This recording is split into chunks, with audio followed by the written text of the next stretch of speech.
Want to create your own custom calendar? At Printing Center USA, it's easier than you think. What's going on? I'm Zoe, and today we're creating a calendar with Printing Center USA's free online design tool. First, click the Calendar tab and navigate to our free design tool. You'll choose specifics for your calendar, select one of the templates, and now you're ready to import your images. Click Import Images, and the stock images will appear, but for custom calendar, you'll go to Add Photos and select images from your desktop. After those upload, you will click Import.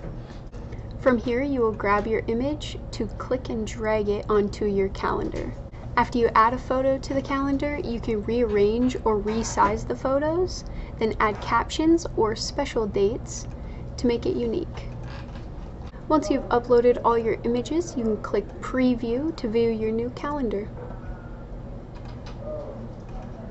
After resizing and editing, once you think it looks perfect, you will click Continue and leave the rest to us. With Printing Center USA, creating your own calendars is a breeze.